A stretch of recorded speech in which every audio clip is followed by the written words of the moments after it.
Allez. Bonjour Philippe. Bonjour Henri. Tu es donc directeur des médias dans l'agence H. C'est juste. Et je voudrais t'interroger sur le futur, enfin les nouveaux scénarios sur les choix de médias. Et j'ai l'impression que c'est pas facile. Eh bien non, c'est pas facile et ça risque d'être encore moins facile dans le futur.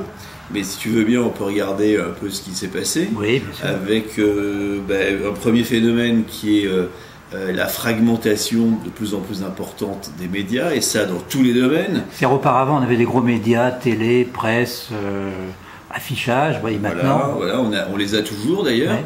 Mais ces médias, à l'intérieur de chacun de ces médias, on a une offre de plus en plus vaste. Si on prend le cas de la radio par exemple, en France, nous avions 4 radios périphériques, périphériques parce qu'elles émettaient des bordures de la France, et puis en 81, explosion, plus de 2000 radios.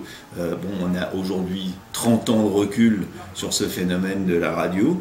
On voit bien que les choses se sont regroupées, mais que le phénomène de la radio est quand même plus complexe qu'auparavant. La même chose en télévision avec la TNT, et bien sûr l'Internet, et bien évidemment avec la numérisation de tous les supports, une approche très individualisée. On voit en affichage les affiches également qui deviennent chacune un support publicitaire avec la numérisation, avec son heure, des heures de passage des annonces, etc. etc. D'accord. Donc toi, en fait, on te confie un budget. Alors comment tu fais pour distribuer cette manne auprès de tous les médias, parce qu'il y en a des milliers maintenant? Alors, c'est compliqué. Une des clés de ce processus, et même je dirais la clé principale, c'est la cible, c'est le ciblage. Et justement, si on relie cette fragmentation évoquée plus haut au ciblage, c'est de plus en plus de cibles et un parcours média qui est de plus en plus individualisé. Et dans le listing des médias que j'évoquais plus haut, on n'a pas parlé du téléphone portable. Maintenant, le téléphone portable, chacun en a un. On évoque même la perspective que le numéro de téléphone soit quasiment unique, un peu comme le numéro de la sécurité sociale du début à la fin de la vie. Et donc là, on tient véritablement un média très individualisé, chacun a le sien. Un peu intrusif quand même. On est sur. Alors, dans l'utilisation, elle peut être, et c'est vrai de tous les médias, ça peut être jugé de manière plus ou moins intrusive. Mais là, si on est simplement d'un point de vue technique, on voit bien qu'on est passé d'une approche où on touchait beaucoup de gens d'un coup, un message, un spot publicitaire pendant le Super Bowl, et c'est pas fini, ou pendant la finale de la Coupe du Monde, un spot très cher pendant la finale de la Coupe du Monde, mais jusqu'à un message très individualisé sur le téléphone, sur le téléphone mobile. Mais, par exemple, en tant qu'individu, je peux regarder une pub sur mon téléphone, sur mon écran d'ordinateur, sur ma télé, dans la presse, etc. Donc le même individu... Tu es bien équipé déjà. Oui. Tous les supports, exactement. Tous les devices. Mais oui, mais on est geek ou on ne l'est pas. Et alors donc, comment tu fais? Parce que je vais être exposé à plusieurs fois. Et donc, c'est un problème, ça, parce que les cibles sont plus indépendantes, si je puis dire. Les messages, ça c'est ce qui fait la complexité de nos stratégies médias, c'est la complexité de ces stratégies des moyens, et justement c'est cette recherche au travers de la cible, mais d'affecter le bon message au bon support, au bon média, par rapport à la stratégie globale, et c'est ce qu'on cherche à faire.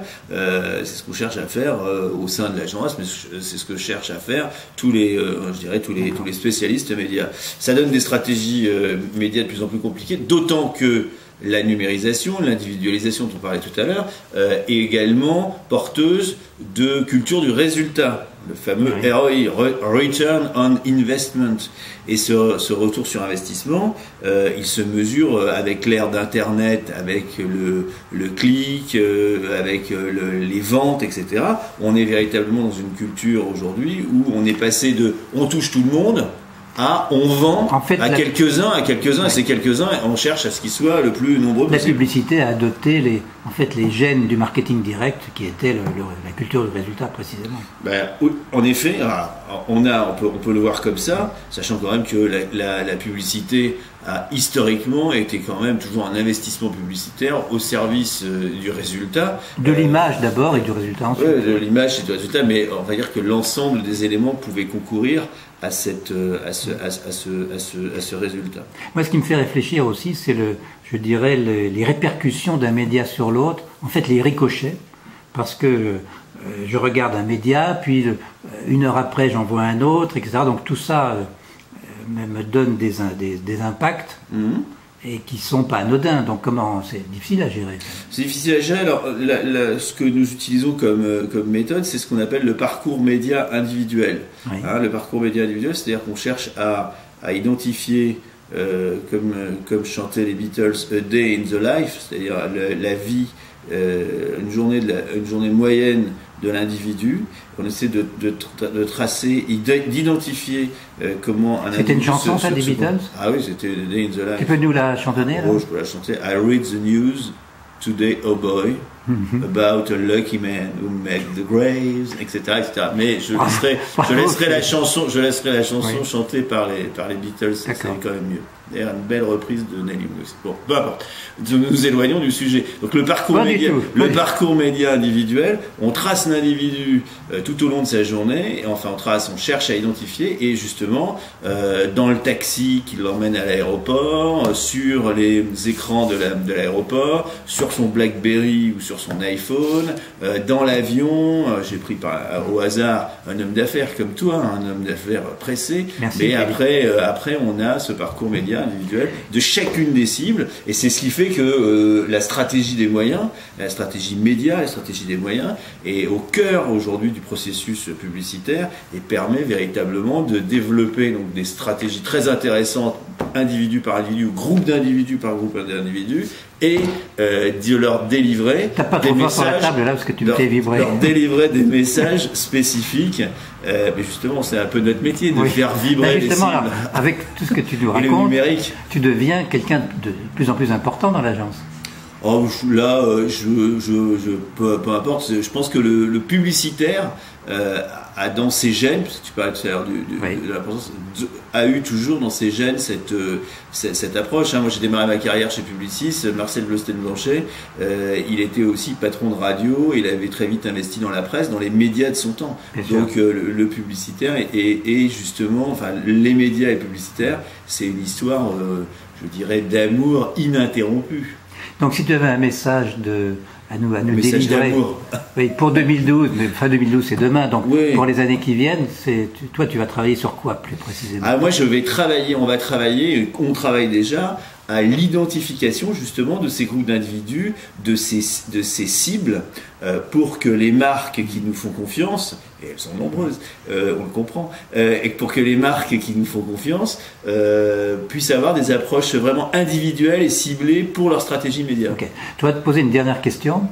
Est-ce que, par exemple, moi je suis un blogueur influenceur, donc je suis un média, et donc j'appartiens à tes plans médias désormais?